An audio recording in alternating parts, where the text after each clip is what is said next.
Michael Olise, one of my favorite players in world football.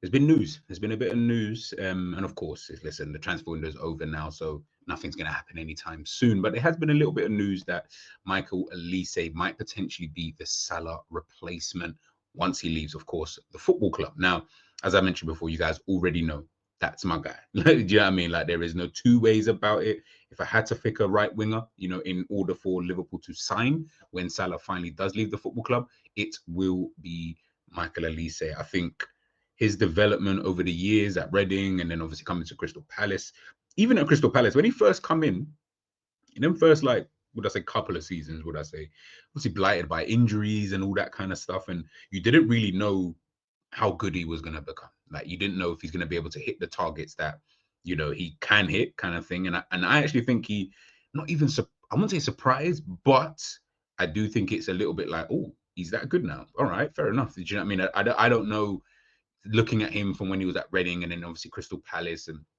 Crystal Palace being who they were back then, kind of thing, and all that. I don't know. I don't know if I looked at Olise at the time and thought, yeah, Olise is definitely a player that I think can, hit the heights that he's hitting right now. Do you know what I mean? So the fact that he is, testament to him, French international as well. Looks like he'll probably go to the World Cup.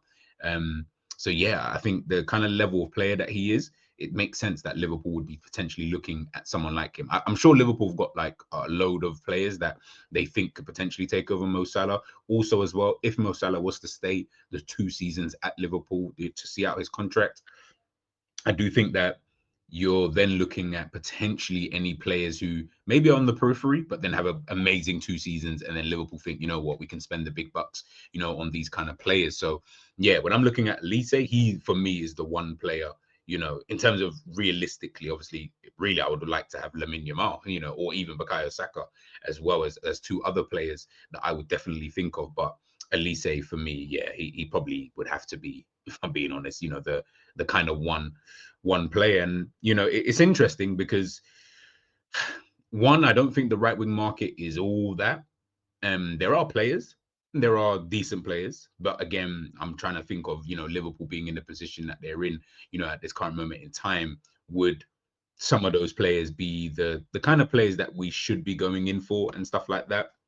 I mean, you're talking about a guy who got 20 goals, 23 assists, 43 GA in 55 games in his first season at Bayern Munich, in the Champions League as well in his first season. This is a really, really, really good player. And as you guys can see here again, it's literally replacing one brilliant player for another, brilliant player. And I think that's something that Liverpool need to get into ASAP. Obviously, I know there's going to be a horde of clubs trying to look at, someone like Michael Olise, PSG, Manchester City, heck, Real Madrid, maybe, I don't know, like, depending on what kind of formation they've got kind of popping on, over there by the time he's potentially looking, to leave. And when we look at, the heat maps and stuff like that from, Michael Olise and both Mo Salah, you can see it's very, very similar.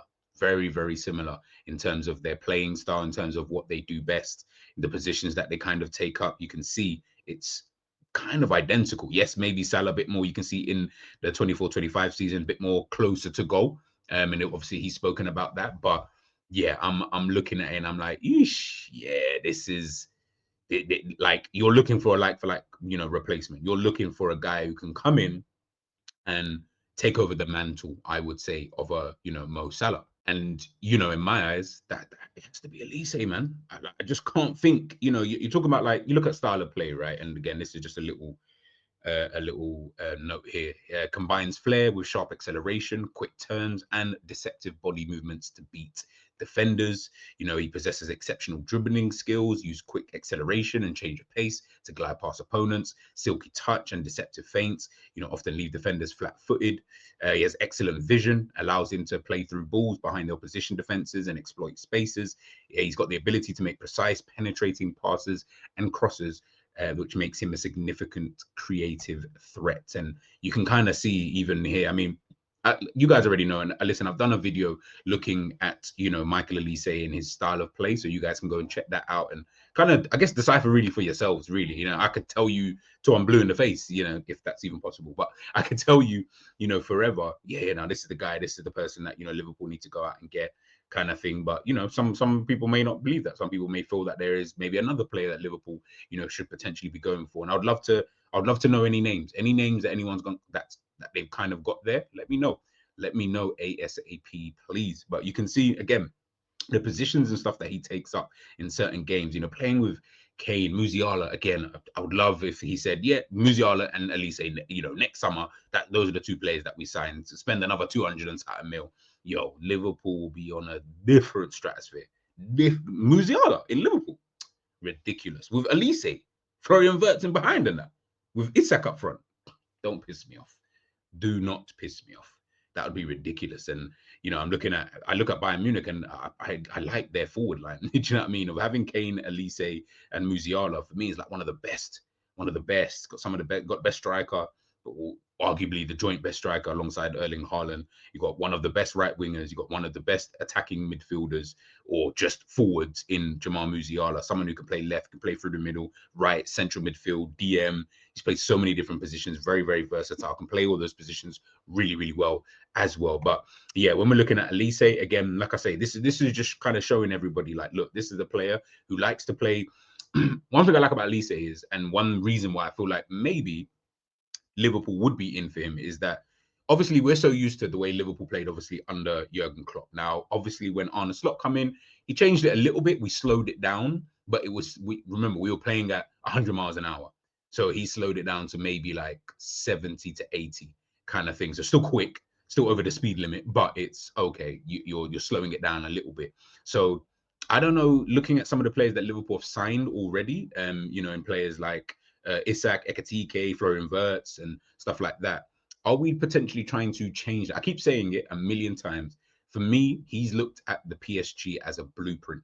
Now, obviously, I'm not saying he's going to copy like for like exactly what they're going to do, but in some of the players that he's looking to sign, some of the players that we've been quoted as, you know, having an interest in, some of the players that we have signed already, I'm looking at it and I'm thinking it's very similar to what a PSG kind of do now. Again, differences, of course, because not every team can play the exact same as each other, but there are a lot of similarities. You look at the fullbacks Liverpool have got, you look at the fullbacks that PSG have got, you look at the forward line that Liverpool are trying to, you know, accumulate, you know, in terms of getting it. Isak, Ekatike, got Gakpo there already, got Mohamed Salah, looking potentially at Michael Olise, was looking at Malik Fofana, was looking at Bradley Barcola, was looking at, you know, Rodrigo.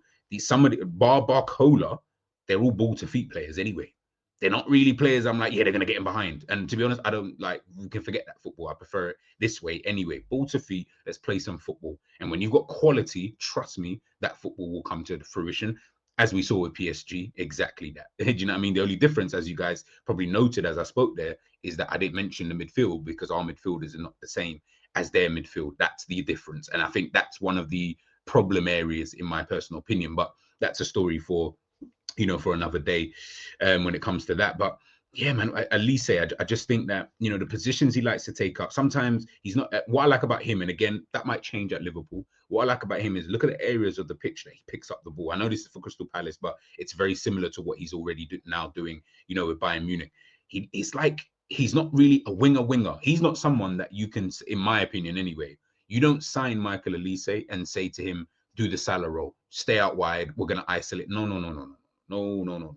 He's someone who likes to play kind of right attacking midfielder, if that's the best way to kind of put it. Those are the areas that I see someone like an Olise in. So what I don't want to say hoping, but what I think, and again, I don't know, but what I think would be good for Liverpool moving forward, if you were to go and get someone like him, is that you're more looking for your width coming from your fullbacks more than anything else, as opposed to your wingers being touchline wingers and all. No.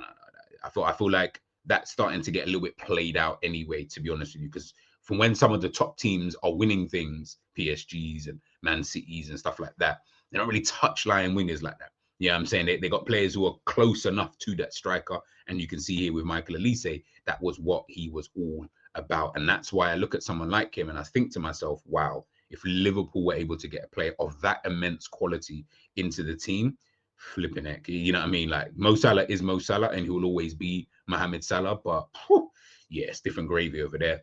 And you know, I put this kind of team out, and it's interesting because I was having a look Obviously, there's probably changes that some people are looking at this thinking, "Nah, I'll play this." It doesn't really matter. Like, don't get too bogged down when you see these potential 11s and stuff like that, because it can always change. Everyone's got their own opinions. This probably isn't even my best team, but it is what it is, right? But I'm looking at it and you're thinking, obviously, the back four, probably the same back four we've got now. We don't know what's happening with Konate, but you've got Gay there, you've got Leone to come in, Robertson, and obviously that will probably change by the time Mo leaves. But you'll have a new left back there. You've got Frimpong and Bradley there. That's two good options, like two calm options. Midfield, you've got, for me, Szoboszlai, who's Liverpool's most important midfielder. He has to play. After that, we've looked at potentially getting an Adam Wharton into the team. That's another player I think would immensely improve, the control within the middle of the park. But also, we need to sort out Slot's tactics. But I digress. You still got Gravenberch, still got Curtis Jones, Florian Wirtz, McAllister. You've still got players, in there. And then it's only really the forward line I look at, and I think if you're getting an Olise, are we doing the same thing that we did with Salah, which is you're banking on Olise staying fit so that you don't necessarily need to buy someone else to go into that position and rotate. So that would be my only thinking. But you could also just change the formation if you was trying to give an Olise a rest. You could just change the formation, have two up top instead. And obviously up front, you got Isak, you got Ekatike, you got Gakpo, you got Ngamoa. Yo, all of a sudden, add these couple players and you like the team, in my opinion, because you got to look at it like this, right? If Liverpool keep getting these kind of players, right, eventually you do turn into like a Real Madrid where it's like, well, we've got some of the best players in the world, some of the best players in the world, but also you've actually just got some of the best players playing for some of the top teams and some of the better teams. So Michael Olise at Bayern Munich, obviously take out Olise from Bayern Munich. Who do they now go and sign? Is that player going to be as good as Michael Olise? Probably not. You've got Isak in already, who's one of the best strikers in world football right now. You've got in Florian Wirtz. You've got in Adam Wharton, one of the best midfielders for England, in this country anyway. You've still got the likes of McAllister, World Cup winner. You still got the likes of Curtis Jones. You still got the likes of Gravenberch. You still got the likes of Szoboszlai. You got Kirkes in there, one of the better left backs in the league. You've got players in different kind of areas. Obviously, Virgil being Virgil and Alisson being Alisson. Nothing needs to be said about those guys. But you still got players in these positions where you're like, eesh. So you're taking this guy from. I mean, we took Bournemouth's left back. We took Leverkusen's right wing back, Leverkusen's attacking midfielder. So that's two attacking threats that we've taken from Bayern Leverkusen. How good are they now? They just sat their manager. That tells you what you need to know. Isak, we've just taken him from Newcastle. Newcastle ain't got no striker as good. Even the two that they have are still not as good as a collective as Alexander Isak. You've taken who else you got in there? Obviously, Olise, as I mentioned, from Bayern Munich. Gay, you've taken him from Crystal Palace as well. One of the best England defenders that you've got. All of a sudden now you're taking all these players from some of these clubs, some big clubs, some just like calm clubs like Bournemouth, Crystal Palace, and Bayern Leverkusen and that. But you're taking all these clubs. Now everyone's here. Everyone's here. So technically speaking, you're like, well, it's almost a Galactico kind of thing. You're not necessarily like Liverpool, not, and I know this is a bit off tangent, and I know everyone's spoken about, like Liverpool summer and is this the best summer ever by a football club? I don't think so. I wouldn't say that. I think Real Madrid's summer of 2009 will always be better. You signed Ballon d'Or winners, the level of players that you signed are mad. Like Kaká, Xabi Alonso, Benzema, Cristiano Ronaldo. Liverpool ain't signed no players on that kind of level, like none whatsoever. So I wouldn't say that. But for Premier League terms, it probably is up there alongside Chelsea. I'd have to check. But yeah, when you start then delving into the other kind of, the other kind of teams and stuff like that, yeah, I think that's where it really starts to change. But yeah, as I mentioned before, Michael Olise, go and check out my video, my scout report on him. Like I said, he for me would be a player that I think would immensely improve the team. The type of player that he is, as I mentioned, we're looking at more ball to feet type of players in general. So does that then mean that Arne Slot is really trying to play that, typical Dutch football, total football, Johan Cruyff type of vibes? Is he trying to bring that to Liverpool? Potentially. And obviously you've still got some of the older players, the Van Dijks, the Robertsons, the Alissons, the Salahs. They're still there. They're still part of the old regime. They've also got to kind of, not improve, but because they're still obviously all legends, but I mean, they've got to kind of get with it now. Do you know what I mean? Liverpool are entering into this new kind of era. It'll be peak if Liverpool win the league this season, because I think once that starts, it'll be difficult to stop them. I'll tell you that much. Even I can admit that. I think it will just be difficult to stop Liverpool, because I feel like then we'd be in a very strong and commanding position. Peak if we also win the Champions League as well, because then you're saying, yeah, there's nothing really stopping this team from just continuing to just spend money and by the best players in the world and basically be exactly what Manchester City are. Like, or I'd say they're still that team. They're still kind of that team. But yeah, I think then it starts to shift mentality and mindset. And now some of the best players in the world are not necessarily looking at Manchester City. Obviously, whether Pep stays or goes, but I'm not saying they won't. Obviously, Pep Guardiola is still the best manager in world football, but it starts to shift a bit of that mindset because now it's like, well, I want to go to the champions. You know, whereas before, I'm not saying that players didn't necessarily want to come, but I always felt like with Liverpool, it was always a case of like, yeah, we're gonna try and maybe pull on some heartstrings, or maybe we're gonna try and do this, or try and do whatever, like whatever it is we're gonna try and do to try and get these players over the line, and to get them to come to Liverpool. It might not work because Man City can offer more money. They can offer really a better club in terms of in the footballing sense. Maybe not off the pitch, but on the pitch, they're the best team in the world. I'm sorry, you win 4 Premier Leagues in a row. You deserve to be called the best team, especially either way. You're the best team in England. I know that much. You know what I mean? And at the moment, that's not changed for me just yet because Liverpool have only won 1 Premier League title. You go back to back now, that automatically changes. And it starts to shift the mentality of those players that you're looking at because now they know this isn't just a flash in the pan. Because if Arsenal go and win the league this season, then there's nothing to suggest that Liverpool are that good of a team anyway. You know what I mean? Well, you won it once. Okay, cool. That's great. Who won it next? Oh, it was another team. Oh, wow. Okay, so you're a good team. You can win the league. But yeah, I want to go to a team that's maybe a bit more assured, i.e. Manchester City 2 in a row, 3 in a row, 4 in a row. That's what was happening before. So it's so imperative for Liverpool to potentially, anyway, try and win that Premier League. And I think if they were to do that this season, I think then you'll start seeing players like Olise's and whoever else that we all like out there coming to Liverpool Football Club. But let's wait and see. Let's wait and see, man. Let me know in the comment section, man. Do you feeling Olise? You're not feeling Olise? If not, which is absolutely fine, let me know. Who else is out there? Who else is there for us to, take a look at, kind of thing. But let me know your thoughts, comment section. Catch you soon. Peace.